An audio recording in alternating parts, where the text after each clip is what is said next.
Welcome to my channel. AP EAP CET EAMCET 2024కి సంబంధించి కౌన్సిలింగ్లో క్యాండిడేట్ రిజిస్ట్రేషన్ కంప్లీట్ అయిపోయిన తర్వాత సర్టిఫికేట్ రీ అప్లోడ్ ప్రాసెస్ ఏ విధంగా చేయాలి, ఒకవేళ మీ సర్టిఫికేట్ ఫెయిల్ అయ్యి ఉంటే రీ అప్లోడ్ ఏ విధంగా చేయాల్సి ఉంటుంది, అలాగే రీ అప్లోడ్ చేయాలని మెసేజ్ ఏ విధంగా వస్తుంది, అలాగే రీ అప్లోడ్ చేసిన వాళ్ళు వెబ్ ఆప్షన్స్ పెట్టుకోవచ్చా లేదా, అండ్ రూల్స్ ఏంటి, రెగ్యులేషన్స్ ఏంటి అనేది కంప్లీట్గా మీకు ఈ వీడియోలో ఒక స్టూడెంట్ అయితే చూసైతే మీకు ఎక్స్ప్లెయిన్ చేస్తాను. డీటెయిల్గా వీడియోలోకి వెళ్ళే ముందు ఛానల్ ఎవరైతే ఫస్ట్ టైం ఇచ్చేస్తారో సబ్స్క్రైబ్ అయితే చేయడం అయితే మర్చిపోద్దు. ఏపీ ఎంసెట్ 2024 కౌన్సిలింగ్కి సంబంధించి అప్డేట్స్ మన ఛానల్లో రెగ్యులర్గా అయితే వస్తుంటాయి. అయితే మనకు ఆల్రెడీ తెలిసిందే ఏపీ ఈఏపీ సెట్ 2024కి సంబంధించి ఫేజ్ 1 క్యాండిడేట్ రిజిస్ట్రేషన్ ఆల్రెడీ మనకి స్టార్ట్ అయిపోయింది. అండ్ చాలామంది స్టూడెంట్స్ ఫీజు పేమెంట్ కూడా చేసుకుంటున్నారు.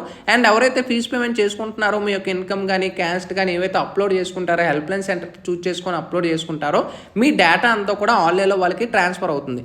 అండ్ ఎవరైతే అప్లోడ్ చేసుకొని ఒకవేళ మీ యొక్క డీటెయిల్స్ ఫెయిల్ అయ్యి ఉంటే ఇక్కడ మనకి సర్టిఫికేట్ వెరిఫికేషన్ అనేది మనకి జూలై 4వ తారీఖు నుంచి 10వ తారీఖు వరకు మనకి సర్టిఫికేట్ వెరిఫికేషన్ అంటే మీరు చూస్ చేసుకున్నది ఆన్లైన్లోనే మనకి వెరిఫికేషన్ జరుగుతుంది.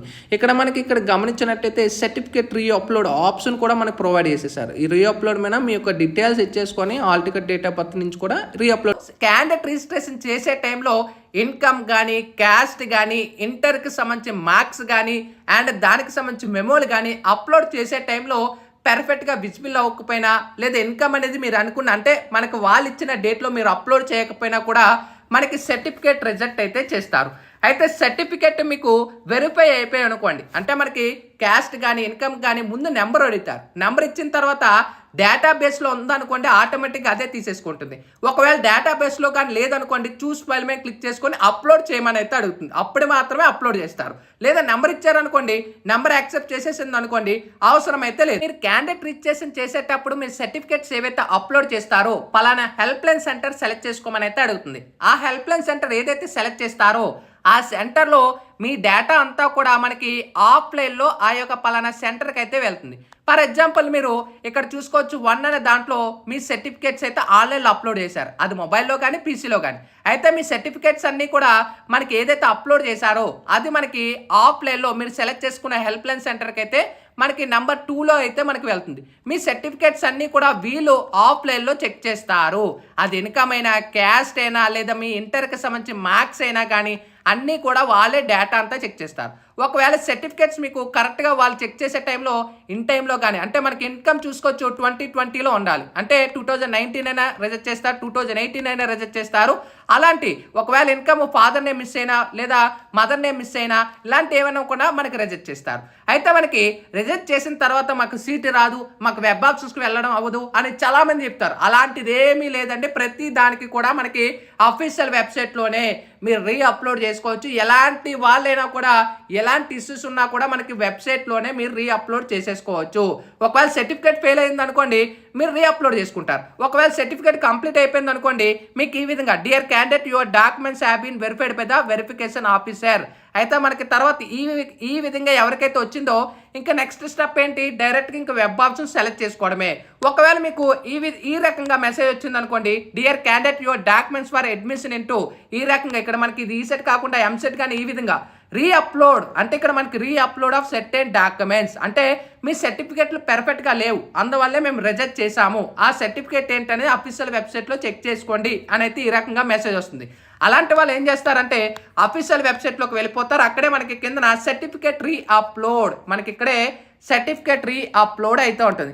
ఈ సర్టిఫికేట్ రీ అప్లోడ్ అనేది ఎవరికైతే మెసేజ్ వచ్చి ఉంటుందో వాళ్ళు మాత్రమే వేస్తారు. ఒకవేళ మీకు ఇంకా డౌట్ ఉందనుకోండి ఎవరైనా లాగిన్ అయినప్పుడు ఒకవేళ లోపలికి వెళ్ళకపోయినా ఓటీపీ రాకపోయినా కూడా మీ సర్టిఫికేట్ రీ అప్లోడ్ అనేది అడగాల్సిన అవసరం అయితే లేదు. ఇక్కడ మన సర్టిఫికేట్ రీ అప్లోడ్ అనేది ఎవరు చేయాలంటే సర్టిఫికేట్ ఎవరైతే ఫెయిల్ అయ్యి ఉంటుందో రిజెక్ట్ అయ్యి ఉంటుందో వాళ్ళు మాత్రమే రీ అప్లోడ్ చేస్తారు. రీ అప్లోడ్ ప్రాసెస్ మీద క్లిక్ చేసేసుకొని మీ యొక్క హాల్ టికెట్ అలాగే డేట్ ఆఫ్ బర్త్ ఇచ్చేసి సబ్మిట్ మీద క్లిక్ చేసిన తర్వాత 1 టైం వ్యాలిడేషన్ వస్తుంది. అది ఇచ్చేసిన తర్వాత డైరెక్ట్గా కిందన స్క్రోల్ చేసుకుంటే పైన మీ యొక్క డీటెయిల్స్ అన్నీ కూడా ఉంటాయి, కిందన ఫైల్ అప్లోడ్స్ అని అయితే ఉంటుంది. అయితే ఏదైతే మీ సర్టిఫికేట్ ఫెయిల్ అయిందో అక్కడ మీకు పర్ఫెక్ట్గా ఉంటుంది, పర్ఫెక్ట్ ఆన్సర్ కూడా ఉంటుంది.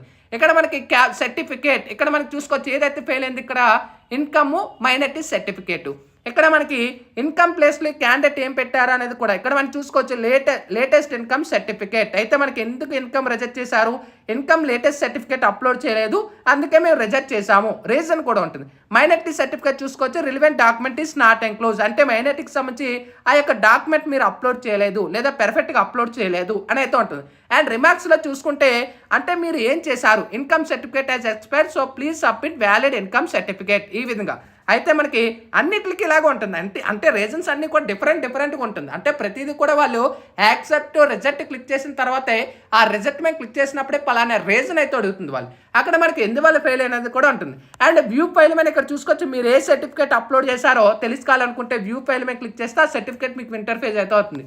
అయితే మనకి అప్లోడ్ ఫైల్ మీద చూస్ ఫైల్ మీద క్లిక్ చేసుకొని మీరు ఏదైతే ఫెయిల్ అయిందో దాన్ని మాడిఫై చేసుకొని దాని డీటెయిల్స్కి సంబంధించి దానికి సంబంధించి ఇప్పుడు ఇన్కమ్ లేదు నీ దగ్గర ఎలాంటిది ఇన్కమ్ లేదు అప్పుడు దాని ప్లేస్లో నువ్వేం చేస్తావు రేషన్ కార్డు పెట్టుకోవచ్చు, ప్రాబ్లం లేదు. ఎందుకంటే నీకు ఫీజు రిమెంట్స్ వస్తుంది రేషన్ కార్డు కూడా.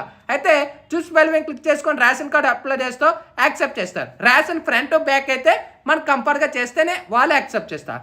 అయితే మనకి మైనారిటీ సర్టిఫికేట్ దగ్గర మీకు ఒకవేళ మైనారిటీ సర్టిఫికేట్ లేదనుకోండి దాని ప్లేస్లో మీ 10th క్లాస్ టీసీ అప్లోడ్ చేస్తారు, యాక్సెప్ట్ చేస్తారు. ఇలా మనకి డిఫరెంట్గా అయితే ఉంటాయి. ఇక్కడ మనకి చూసుకోవచ్చు. నెక్స్ట్ క్యాండిడేట్ చూసుకోవచ్చు. మనకి క్యాస్ట్ సర్టిఫికేట్ అనేది మనకి ఫైల్ అప్లోడ్ చేయమన్నారు అంటే క్యాస్ట్ రిజెక్ట్ అయింది. మనకి ఇక్కడ క్యాస్ట్లో ఏం చెప్తున్నారు, మనకి పలానా డాక్యుమెంట్ కరెక్ట్గా లేదు అందుకే మేము రిజెక్ట్ చేసామైతే ఉంటుంది. చూస్ ఫైల్ మేము క్లిక్ చేస్తారు, అప్లోడ్ చేస్తారు. ఇలా మనకి ఎన్ని అయితే అంటే మీకు పెర్ఫెక్ట్గా కింద ఫైల్ అప్లోడ్స్ కిందనే మనకి పెర్ఫెక్ట్గా ఉంటుంది ఏ ఫైల్ అనేది. ఇక్కడ మనం చూసుకోవచ్చు. ఇన్కమ్ ప్లేస్లో ఈ క్యాండిడేట్ రేషన్ కార్డ్ పెట్టుకున్నారు, రేషన్ యాక్సెప్టే, కాకపోతే రెండు పక్కలా పెట్టమన్నారు. ఇక్కడ 2 sides of ration card upload చేయమన్నారు. అయితే ఒక పక్క అప్లోడ్ చేశారు కాబట్టి చూస్ ఫైల్ మీద క్లిక్ చేసుకొని రెండు పక్కల అప్లోడ్ చేస్తారు, యాక్సెప్ట్ చేస్తారు. ఇది చిన్న ప్రాసెస్. ఎవరో చెప్పారని చెప్పేసి అక్కడ మీకు సీట్ రాదు, వెబ్ ఆప్షన్స్కి వెళ్ళలేము, అసలు మేము రిజిస్ట్రేషన్ అయిపోయిన తర్వాత వెబ్ ఆప్షన్స్ మేము సీట్ పెట్టుకోలేము, పలానా కాలేజ్ అలాంటిది ఏమీ లేదు బ్రదర్. మీ దగ్గర సర్టిఫికెట్స్ ఏమైనా ఉంటే అవి అప్లోడ్ చేస్తారు. చిన్న ప్రాసెస్సే, ఓకేనా. ఒకవేళ మీకు ఇంకా ఏమైనా చెయ్యాలనుకున్నా అంటే మేమే మా సర్వీస్ అయితే మొదలు పెట్టాము. ఒకవేళ ఎంసెట్ కానీ, ఈసెట్ కానీ, పీజీ సెట్ కానీ, లా సెట్ కానీ, candidate registration, online registration starting నుంచి ఎండింగ్ వరకు అన్నీ కూడా మేమే తక్కువ ఛార్జెస్లో చేసి పెడతాము. మీరు బయట మీ సేవలో కానీ ఇలా డెవలప్ సెంటర్లో ఎంతైతే ఛార్జ్ చేస్తారో దానికంటే తక్కువే మేము ఛార్జ్ చేసుకొని కంప్లీట్ చేస్తాం. కంప్లీట్ గైడ్లైన్స్ కూడా ఇస్తూ ఉంటాము. ఆల్రెడీ చాలామంది ఎంసెట్లో కానీ కొంతమంది స్టూడెంట్స్ కూడా జాయిన్ అయ్యారు, వాళ్ళకి కూడా చేసి పెడుతున్నాము. ఈ సెట్లో కూడా దాదాపుగా 70 మంది జాయిన్ అయ్యారు, వాళ్ళు కూడా చేసి పెట్టాము. అలాంటి ప్రాసెస్ అంతా కూడా మేమే చూసుకుంటాము, ఓకేనా. ఇంకా డౌట్స్ ఉంటే కామెంట్ సెక్షన్లో తెలియచ్చు. Sign up bye friends, thank you.